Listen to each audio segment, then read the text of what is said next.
All right, what is going on, everybody? Welcome back to another video, another WNBA video. I've been waiting all season to make this. I made a version of this for the NBA. This video is going to be something like the biggest losers of the WNBA regular season. In front of you are the, was that one, two, three, four, five teams that missed the playoffs this season. Now, I want to preface this with when I say biggest losers, I don't mean that in like their futures are bad, all of their futures are bad, or they're bad players. They just lost this season. They didn't make the playoffs. I consider that one of the biggest failures um, in sports is just not making the playoffs. And what's even more painful for some of these teams, like the Sparks, is that you missed it by like a couple games. And like maybe if you have Cameron Brink back for a couple more games, you're in the playoffs right now. But that's neither here nor there. We're gonna get into all these teams, talk about the players they have. Maybe talk about some acquisitions they could make, their draft pick situation, and what each fan base has to look forward to next season and every season after that, hopefully. So if you like what I'd say, like the video. If you have any opinions, comment it down below. And if you just like the vibes, consider subscribing. So I have this ordered from left to right, so I'll go through it. So Sparks top left, um, Washington Mystics top right, middle. Um, Connecticut Sun. I almost said Phoenix Suns. Connecticut Sun. Bottom left, um, Chicago Sky, and bottom right, Dallas Wings. That is the order in which they were the worst to the really, really worst, the really bad team. Um, so just so everybody knows. Um, First off, we're gonna work our way, like I said, in the order I said, and then we're gonna work our way back because the worst team has the highest odds at the first pick.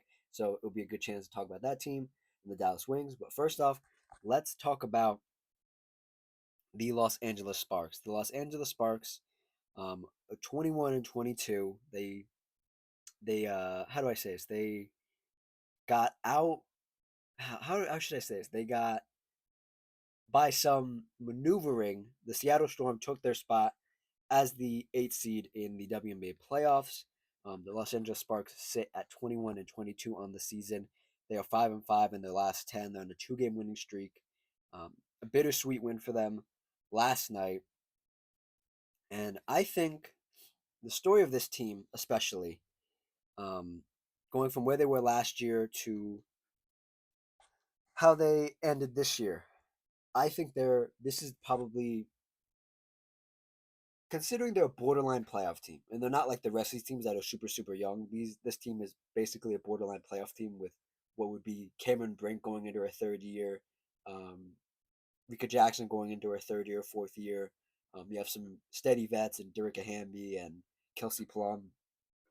This is sort of a playoff contention team, and they're in a way different boat than the rest of these teams. I would surmise. And I think the biggest thing you could take away from the season is the collection of talent you have. Like I mentioned, they have Plum, Hamby, Jackson, um, let's see, Cam Brink, and let's see here. Who else do they have that I didn't mention? They have Stevenson, they have Burrell. They just have a great collection of talent. Kelsey Plum led the WNBA in, well, not led, she was top five, tied for fourth right now in three pointers made with 2.3. Let's see, is there anybody else here? Assists, she was top five. Kelsey Plum is with 5.7. I'm just trying to look through this and see if I can spot any other ones right now. But that's pretty much it. The top leaders in the WNBA um, on this team. I think Stevenson led the league in some form of block or shot altering stat. I saw that the other week. And Derek Hamby is always a what do you call it? Like a supporting character. She's really good. I think Rika Jackson took that next step that I'm not sure everybody was waiting for her to take because she's been kind of under the radar, but she took a really big step. Had some really big games this season. Ray Burrell still hasn't shown what she can do fully, but I'm hopeful that she will improve. Cameron Bank obviously only played a couple games this year. I think maybe what was it, early teens, maybe 13 plus games. dealt a extremely bad hand this season previous, dealing with a knee injury. She came back. She looks even better. I think that Brink is going to take the step that Rika Jackson took this season and just improving her game overall and having some really lights out games. And for the rest of this team, it's hard to really, at least for me, it's hard to really think of what a WNBA team needs when you already have so many good to decent players. And some of these players might have to be moved around to other teams in order for the team to take that next step. Now, again, they barely just missed the playoffs. So, am I saying blow up this team already? No. Run it back, maybe with a couple extra bits and bobs here. Um, you can do. Let's see here. What could be a good? I think you need another dependable guard. I think that's what it is. Kelsey Plum came in and brought some really good energy, had a career year in a lot of ways, and led this team very well. And I was listening to her on a podcast, and she said she wasn't really sure if she was going to be able to lead this team. She had led the team, other teams she had been on previously, the Las Vegas Aces, in a different way, but now she was like the full time leader. Like she was like the vet almost. Because again, this team is relatively young, but you still have people like Plum and Hamby who are a bit older. Stevens has been in the league a little while now. I think you just need another off guard to create, um, or you put the ball in Jackson's hands a bit more, and you just get a spot up shooter to help alleviate some of Plum's creating. She can kick it out. Brink can kick it out. Stevens can kick it out. Jackson can kick it out. I think if you get a really good two guard, like a sniper or just somebody who's a dependable, maybe plays a little bit of defense as well, because Kelsey Plum isn't the best defender, you'll be a-okay. This team, again, just because I say loser doesn't mean they're like the whole team's bad. They're barely losers. They just got a bad roll of it. I mean, you missed the playoffs by I don't know what you would technically count this as. What, like a game and a half, maybe. Like it's tough, but these are the breaks, and this is the stuff. Like when you have a full healthy team, this is what's possible. You know, the Seattle Storm barely made it, but they were relatively healthy for the whole year, and they just held on, and the Indiana Fever held on. The New York Liberty didn't really hold on; they lost the home court advantage. But you catch my drift, just keeping the team healthy, sneaking in there, staying in the competition, staying in the running, and they just kind of lost out here in last week, and then the last couple games. So not necessarily losers in my book, but I think they just got a bad roll of it, and they have a lot to look forward to with this core of what is this, one, two, three, four, like five people. This core five. I think there's a lot to look forward to here. Let's move on to the Washington Mystics. The Washington Mystics are a team.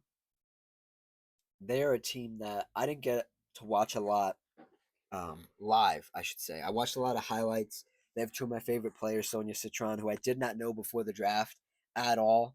Now she's one of my favorite players. Kiki Arifin. Um, I said she was gonna be really good in my draft video many months ago, and they have been good. I think this team has a lot of questions, has a lot of things going on at the moment in the sense of like you're in the middle of a rebuild, and it's gonna be tougher probably next year too, where you're gonna be bad. But you have really great talent. You've opened up a lot of minutes, trading Aaliyah Edwards midseason, so Kiki could get more minutes. You have Shakira Austin, who's just bounced around a lot in her WNBA career, who's a good vet. You have Sonia, obviously. You had Brittany Sykes. You traded her to Seattle. She was a good mentor, from what I hear, for the young guards.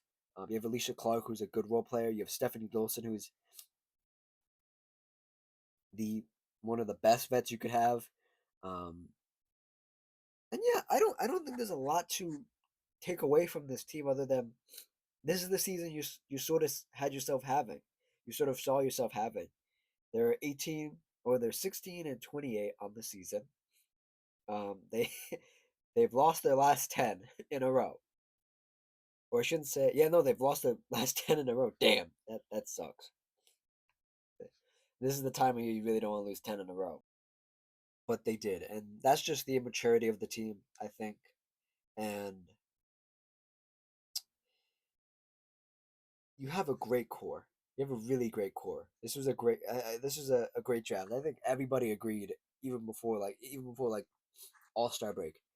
The Washington Mystics had one of the best drafts from a team collective standpoint of grabbing two really good talents in Citron and Ariafin, where that's really what you need in any basketball team is you need your guard and you need your center. And then you fill out everything else out through the rest of the drafts you have, or you get people in free agency, or you get people via trade, you know, and not to spoil anything, but they do have they have the projected fourth pick this year in the draft, so that'd be really good for them. So yeah, let's see what we got here. Team leaders in points: Sonia Citron, 15 a game. Rebounds: Kiki Ariafin, 8.5. Sugg Sutton, assist 3.9. Sonia led the team in steals with one, and Shakira Austin with one block leading the team. So really good stuff for this team. I think this team could literally be the Sparks in a few years. That's really this top half of your screen right now is teams that are playoffs but just missed it by technicality, or teams that are could be a playoff contending team 2 3 years from now. So that's the top half. Now we start to get to the bad and the really bad. Now we move on to a team that literally just started their rebuild, so they're going to be extra bad. The Connecticut Sun, but they've had some bright spots this year. They had Tina Charles this year, who is working her way up a lot of all-time scoring lists, rebounding lists. You also had Marina Mabrey, who was bounced around the league a little bit, but had a pretty solid year. Let's see, what did she? What are the points? Yeah, 14 points a game isn't bad. Second leading scorer on the team, not bad. You had Sanaya Rivers, your draft pick from this past year. You had Anise Morrow, your draft pick from this past year. You got Aaliyah Edwards from the Mystics, who's a good building block. Um, no other names are popping out to me right now, but I think the big thing here is that I was really high on Sanaya Rivers coming into the draft, and I really wanted her to end up with the Sparks because she's exactly what the Sparks need: a defensive sort of wing, two guard, small forward sort of player. And she was taken early by the Connecticut Sun, I think, and it's not the greatest place to be right now. But you can definitely see her taking on a more offensive role, growing a bit more, not necessarily being put into the box of just being a defensive specialist, but also trying to grow a little bit offensively. I think um, Jay Sheldon, who was also on this team I just saw, um, Aaliyah Edwards and Nice Morrow, they can all grow together. They're going to get to learn from Marina Mabrey, from Tina Charles, two really good professionals. And this is the start of the rebuild, man, and you're just going to have to deal with the bad seasons that come with it. Because they are going to be bad, but you're not the worst. You're not the worst. There's two more spots left. Let's see who led the team in their respective categories. Points: Tina Charles, 16 a game, game. Rebounds: Anise Morrow, 7. Marina Mabrey, assists: 4. Steals: Sanaya Rivers, 1.5. And Olivia Nelson Oda with the blocks, 1 block per game, leading the team. Really good stuff. Um, I just think this team looks bad because this is the first year of their rebuild. And if they even had a little more competent of a team, a little more seasoned team, they would be in this situation. But they've had a lot of off the court stuff as the franchise has, not any individual player, but the team has. Where they're gonna move? Are they not gonna move? Are they gonna move to Boston? Are they gonna move to Houston? Are they gonna stay in Connecticut? Who's gonna be the owner? I made a whole video about that. If you want to check it out, put a card in the top right corner, click it, it will take you right to the video. But that's been the majority of the Connecticut Sun is just the off the court WNBA. Who's gonna own the team? Are they gonna move the team? Sort of um not I want to say conspiracy, just drama around that. Now moving on to the second to last worst team. Um, Previous to this, the Connecticut Sun were 11-32. Right below them is the Chicago Sky, the team we're going to talk about now, 10-33. Such an abysmal season. The season from hell, really. Where do I start with this? Well, you gave up your draft pick um, last year for this year's draft. Now it's scheduled to be at number two, which is not great. That was the first of their mistakes. Then you have the Courtney Vandersloot injury, knee injury. Then you have the is coach Tyler Marshall really a coach? Can he really coach this team? And I think he turned out to be pretty good. I know a lot of people want his head right now, want to be fired. Um, Bad. Some people think he's a bad coach. I think he's okay. I don't think he's anything special, but he's just okay. Um, you have their GM Jeff something, I forget his name, but Jeff, not a good job so far as the GM, and it's been a whole mess for this team. And I feel bad, but at the same time, I don't feel bad because this is Chicago sports, constant torture for everybody involved. And then you have the latest drama with Angel Reese and her calling out the team for being bad, and the team suspending her for half a game, literally half a game, half of a game, and there's just so much extra stuff going on that shouldn't be going on. And I talked about it in my video when I talked about the Angel Reese stuff. We don't have to rehash it here, but I think everybody involved is just making silly mistakes, and everybody just needs to sit down and talk it out. And Angel Reese may have ostracized herself from the team at this point. There have been so many rumors floating around about could she be traded? Is there a trade out there for her? I think the teams I saw, one was the Dallas Wings, the other was the Atlanta Dream, the other was the Las Vegas Aces. I think we're too far away from that to start talking about what teams you would fit on. I think she's gonna be on the team next year. I think they're gonna try to work this out. I think if anything, they move a lot of the pieces they already have. They move Camila, who's bottom left of your screen. They move some of these other players they have, and they try to please Angel. And I don't think that's the wrong thing to do. Although Angel is not leading in any statistical category for the team, I think she is the best player. I think she's the most complete player at this point. I mean, she doesn't shoot the three ball, and her free throws are sort of okay, but she's the most complete player. And I think you really just need to just take a swing and say, hey, we're going to build around Angel 2 3 years as long as you have on the rookie deal. And then whatever happens after that, if she still thinks we're bad and she demands a trade, then we take that route. But I think it'd be stupid just to trade her because she said the team's bad. Has it fractured the locker room? Yes, but guess what? If you just trade everybody that's in the locker room right now and bring other people in, maybe they don't care, you know? So to go over some of the players they have here, or some standouts from this past year, Angel, Camila, Ariel Atkins, let's see here. Rebecca Allen was okay. Haley Van Lith didn't get a lot of burn. And that's it. I see what Angel Reese meant when she said this team's bad. I mean, Rachel Banaham is at the forefront of everybody's mind when they talk about the team because she just gets constantly gets minutes and she doesn't do anything. Um, Yeah, she plays like 24 minutes a game and scores 8 points a game. Terrible stuff. Just absolutely terrible stuff. Not to single her out, but that's sort of the vibe of the rest of the team as well. Kia Nurse.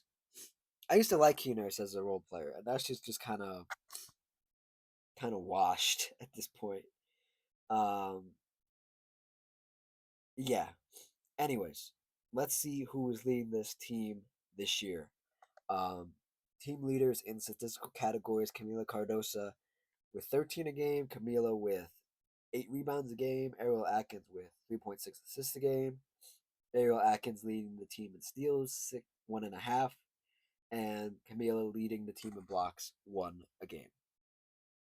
And just to clarify, they do have their fifth pick. Chicago does have their fifth pick still, but that's via Connecticut, and Connecticut was better than them. So who knows how good it's going to be. Now to move on to the last team, the really bad team, the team probably with one of the brighter futures, but the worst season. No, duh, they had the first pick last year. Of course, they're going to be bad this year. Bad is always going to be bad. Um, the Dallas Wings, man, oh man, they had quite the season. They did manage to snag a generational talent in Paige Beckers. They managed to sort of at times make it work with her and Enrique Ogumawale, pardon me, in the backcourt. Um, some bright spots of the year. Maddie Sigrist was really good this year. Lee Yuru, after they acquired her from Seattle, was really good. Um, Quinterly had her moments. Let's see here. Grace Berger had her minutes. Let's see who else is this. Marisha Hines Allen had her times as well, where she was good. Not really a young player, I don't think. Let's see. Let's see. Well, I can't pull it up right now, so you're just gonna have to take my word for it. What do I think about this team? I think this team has a lot of avenues to go, especially in the draft. I've been a huge proponent of them taking a big. Obviously, if you don't know, Paige Becker's girlfriend, AZ Fudd, is in this draft as well. She's projected to go number 2 at this point. We have to see what kind of season she has. But I think this team needs a big. I really like Lee Yuru. I really do. I like her more as a backup though, as like a backup and maybe a starter sometimes. The dream scenario would be to get a center that could also play forward with Lee Yuru, and you run a two big lineup with Paige, and then fill out the other spots. I think the obvious thing, and what I said since day one, since they drafted her, they're gonna have to trade Enrique.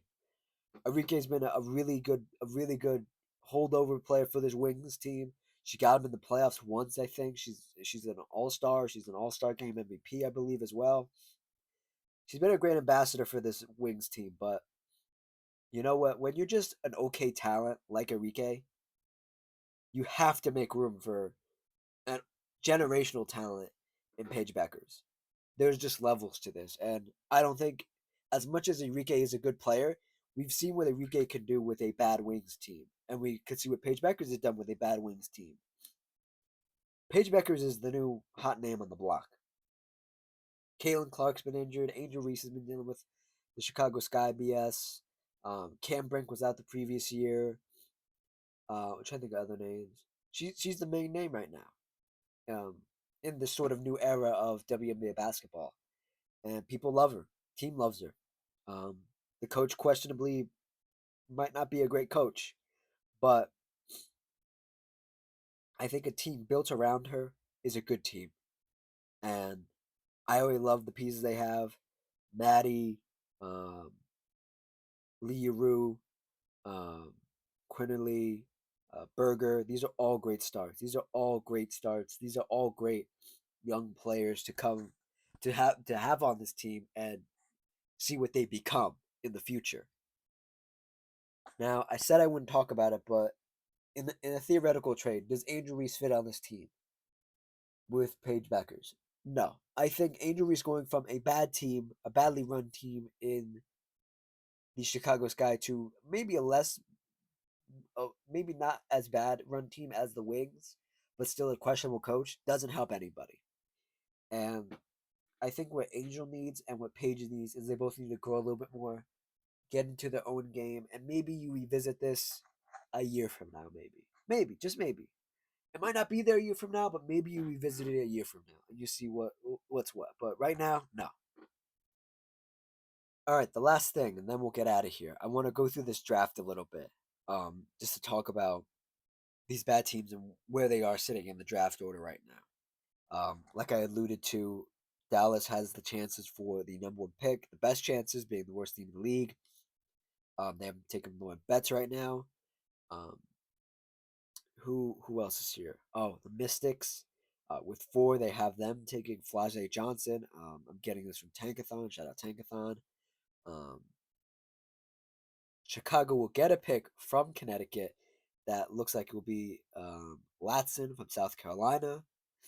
Um, After those couple picks, you have the expansion teams, the um, what is this? The Tempo and the Portland Fire. Mystics have another pick here. They've taken Cole Kittles. Let's see. Washington has another pick. This one's via New York though, so it won't be that good. At 11 right now, and then rounding out the end of the draft here, you have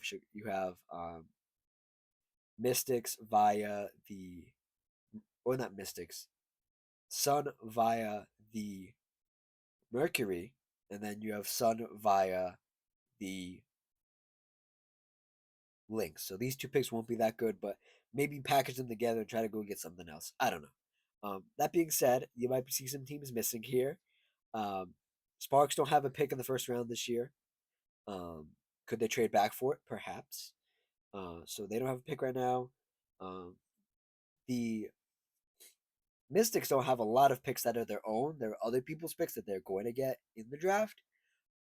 So they're not going to be that good. They have a couple here that are really good, that are really high picks. And you have the Wings with only the one pick. And if it's not number one, it's number two. So you don't really lose. But at the same time, if it really falls, if it falls to like four or something, then you're in a sticky spot. And then Chicago, obviously, we won't talk about Chicago anymore because I already talked about it, but they're in a sticky spot as well. Anyways, that's the video. Um, Sorry if I do sound a little bit congested. I am congested today. I apologize. Thank you for sticking with me through the whole course of the video. A little bit shorter video, only under 30 minutes, but you catch my drift. These were the biggest losers of the WNBA season. We're gonna preview the playoffs in the coming days. The first game is on Sunday. I do have some NBA preview stuff to get to as well, and you guys will get finally the long-awaited video. Turmoil will probably be one of my longest videos. If you want to check out my last Turmoil video, I'll put a card in the top right corner to get the playlist. There's only one video right now, but maybe by the time this is up and you've listened to it, the other Turmoil video is up. So check that out. Like, comment, subscribe, all that good stuff. And I will see you guys next time. Cheers.